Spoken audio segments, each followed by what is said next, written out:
Hi, and welcome to your Wellness Journal. Are you ready to have your mind blown by the shocking lies health influencers have been feeding you? Buckle up, because we're about to expose the reality behind all of it. In this video, we are going to expose the 7 biggest lies told by health and wellness influencers, or that the so-called wellness gurus have been spreading. From the miraculous flat belly teas that promises to melt away stubborn fat, to the controversial claim that vaccines cause autism, we'll leave no stone unturned. We'll even tackle the GMO myth, and we'll also get to the bottom of how easy it actually is to get Lyme disease, especially since it seems like everyone and their mothers have had that these days. Stick around, because you might just discover that a health myth you've always believed to be true is nothing more than a baseless lie. Let's start this list from the less atrocious before going on to the more harmful ones, starting with Number 7. Flat belly tea will help you burn fat.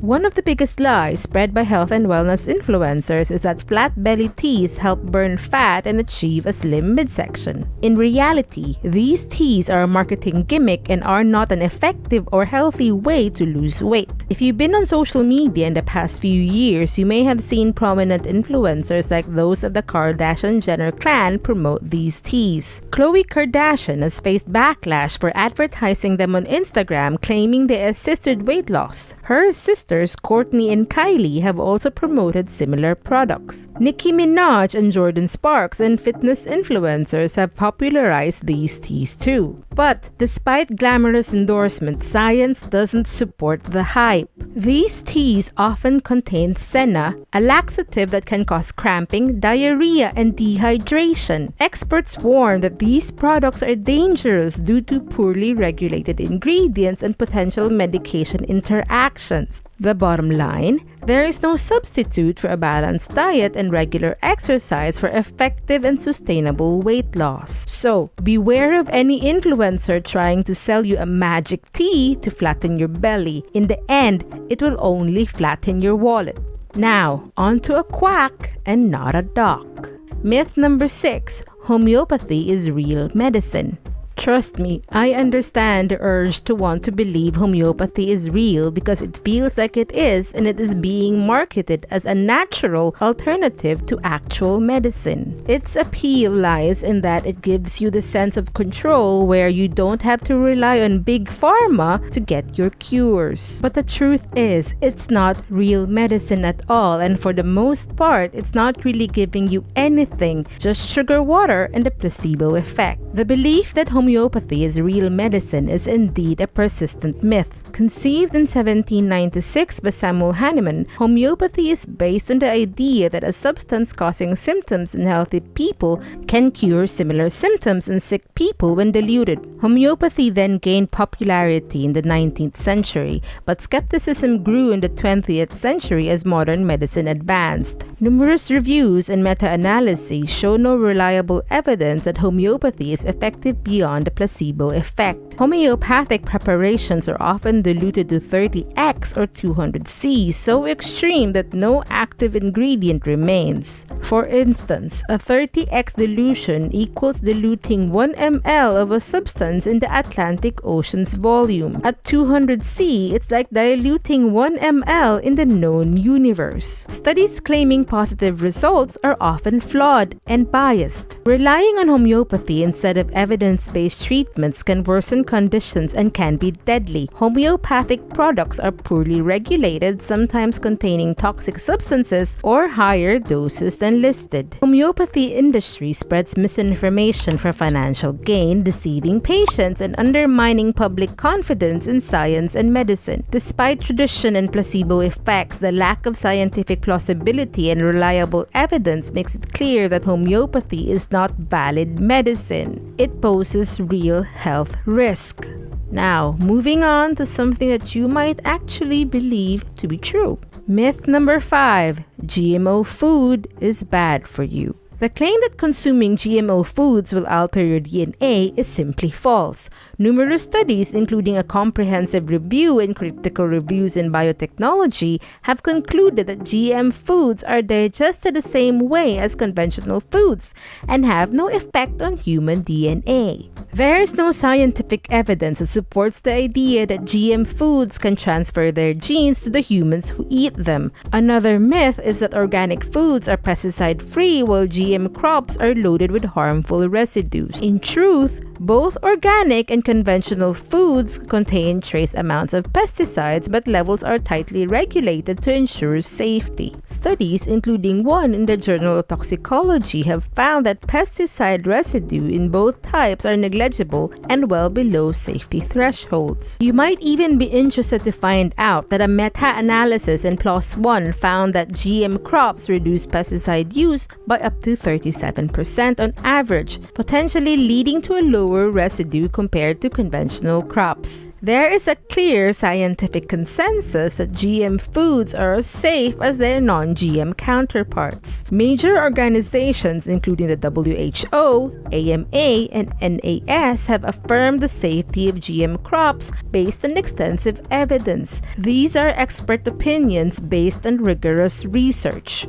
Now, on to another particularly pervasive myth that has many people going on restrictive diets. Number 4. Avoid gluten at all costs. Fact is, you don't need to avoid gluten unless you have a specific medical condition that specifies you can't have it. Yes, gluten can cause health problems, but only for people with certain medical conditions.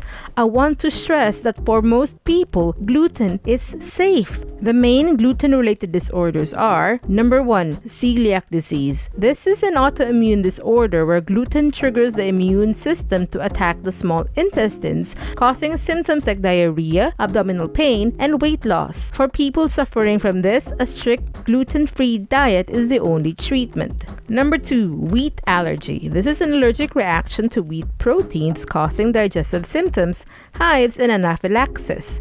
It is managed by avoiding wheat. Number 3, gluten ataxia. This is a rare autoimmune disorder affecting brain function, causing coordination and balance problems. Again, treated by avoiding gluten. And then there's number 4. Let's take this one with a bit of skepticism, shall we? Number 4 is non-celiac gluten sensitivity. Some experience celiac-like symptoms from gluten without having celiac disease or wheat allergy. However, the existence of this condition is highly debated, but symptoms do improve on a gluten-free diet, although it may be due to a form of placebo effect. Research shows only about 1% of people have celiac disease, while only 0.2 to 0.5 have wheat allergy. These are very small numbers compared to the general population. Non-celiac gluten sensitivity, on the other hand, reportedly affects 0.5 to 13%. However, many doctors question this condition's validity. Despite these small numbers, up to 30% of people try a gluten-free diet, often mistakenly believing gluten is inherently unhealthy. Yet, there is no evidence that avoiding gluten benefits those without gluten-related conditions. Highly processed gluten-free substitutes are actually often less nutritious. There are even some people who claim that they react to gluten in the US but not in Europe. Yet, there's little evidence that European wheat has less gluten. The placebo effect or reduced stress during vacations may explain this effect instead. The bottom line: aside from diagnosed conditions, there is no specific reason to eliminate gluten from your diet. Whole grains are nutritious and beneficial. If you have persistent digestive symptoms, consult your doctor before self-diagnosing with gluten sensitivity. I want to have a bit of a tough love moment. I just want to remind you watching, just because someone on the internet is sick of something doesn't mean you are too. Go talk to your doctor if it's really a concern. Now, on to our next myth, and it's rather pervasive too and something we hear everywhere. It's number 3, artificial sweeteners cause cancer. One of the most persistent health myths is that artificial sweeteners like aspartame and sucralose cause cancer. However, There is no convincing scientific evidence that approved artificial sweeteners increase cancer risk when consumed in the recommended amounts. Artificial sweeteners are synthetic sugar substitutes providing sweetness without calories. The FDA has approved 6: saccharin, aspartame, ACE-K, sucralose, neotame, and advantame. All of these underwent extensive testing before approval. The myth dates back to the 1970s when animal studies linked saccharin to bladder cancer in rats. Later research found these results irrelevant to humans, and subsequent human studies have found no cancer risk. Yet, the myth persists. Aspartame, sold as equal and NutraSweet, is one of the most studied food additives, and again, numerous studies have found no cancer link. The few studies that suggest potential risk have had significant limitations and have not been replicated. However, in July 2023, the International Agency of Research on Cancer classified aspartame as possibly carcinogenic, but the FDA and other health authorities disagreed, citing insufficient evidence. But the FDA does set conservative acceptable daily intake or ADI levels. Realistically, most people consume far less than these ADI amounts. Studies estimate average intakes are 10% or less of the ADI. Some researchers advise limiting intake to lower than the ADIs, such as 1 to 4 diet drinks per day, due to some observational studies suggesting potential increased health risk at higher habitual intakes. Overall, the current scientific consensus is that artificial sweeteners approved for use are safe and consumed in moderation. That being said, research is ongoing and health authorities continue to monitor any new scientific findings. Remember though, while they can help reduce sugar intake, they are not a magic bullet for weight loss or disease prevention. We are now at myth number 2, and it's cleanses and detoxes work. This is another controversial one for me personally because I like the way it feels when I go on a cleanse or a detox. But you know what? The truth is, they don't really work. Well, not in the sense that you've been told. Not in the physical sense, and especially not in the sense that they are actually cleansing your body. Despite the bold claims, there is no scientific evidence that detox diets remove toxins from the body and provide any significant health benefits. In fact, many health experts warn against them, calling these extreme regimens unnecessary and potentially dangerous. Here's a dirty little secret. Your body is already a detoxification powerhouse. Your liver, kidneys, skin, and lungs are constantly working to eliminate toxins and waste products naturally. No expensive juice cleanse or miracle tea can do a better job than your own organs. So, if detoxes don't work, why do celebrities look so good? Remember, they have armies of dietitians, trainers, and resources the average person can only dream of. The detoxes they peddle are likely not the real secret behind their enviable physiques. Influencers are essentially profiting off their followers' insecurities by pushing unsustainable quick fixes. Instead of falling for the detox fad, the best way to support your body's natural detoxification is through a balanced diet rich in fruits, vegetables, whole grains, lean protein, and plenty of water. Regular exercise, adequate sleep, and avoiding smoking and excessive alcohol intake can also help optimize the functions of your detox organs. Please remember, your body is constantly detoxifying itself. You don't need to cleanse it with an extreme celebrity diet. Stick to a healthy lifestyle and let your liver and kidneys do their job. Always talk to your doctor before trying any new diet, especially a very restrictive one. Always keep in mind, trendy doesn't automatically mean it's healthy, no matter how many influencers promote it. Now, I did say that I do detox myself, but I do not follow any of the commercial ones. Instead, I choose ginger shots and apple cider vinegar. Apple cider vinegar is great, and if you are interested in the other health benefits of ACV, check out our video on kidney stones linked here. Now, on to number 1, and it's perhaps the most controversial of all of these. And we would not have touched on it because we already know that you know that this is wrong. But It is our responsibility as medical professionals to spread awareness about how this is a myth.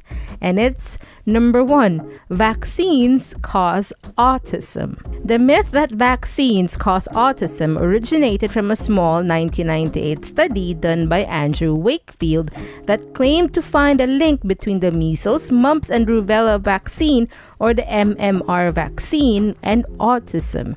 It was published in The Lancet, and in 2010, The Lancet fully retracted that paper. It is important to note that the initial study had a very small sample of just 12 children and lacked a control group, making its conclusions unreliable. Subsequent large-scale epidemiological studies in different populations around the world have consistently failed to find any association between vaccines and autism. These studies include a 2004 report by the Institute of Medicine concluding that the body of evidence favors rejection of a causal relationship between the MMR vaccine and autism. A decade later, in 2014, a meta-analysis of case control and cohort studies involving 1.2 million children found that vaccinations are not associated with the development of autism or the autism spectrum disorder. Then, in 2019, a review in the Annual Review of Virology stated that studies do not support an association between the MMR vaccine and ASD. While the myth continues to persist in some circles, the scientific consensus based on extensive research is clear. Vaccines do not cause autism. Some famous people who continue to be staunch believers that autism is caused by the measles vaccine include Jenny McCarthy, a former Playboy model and actress who claims that the MMR vaccine gave her kid autism. The anti-vaccination rhetoric has even seeped into recent situations like the refusal of a significant number of the population to get the COVID-19 vaccine. As an adult, it is your choice to get vaccinated or not, but it is a different story when it comes to children. As nurses, we need to remind you that failing to vaccinate children can leave them vulnerable to serious preventable diseases.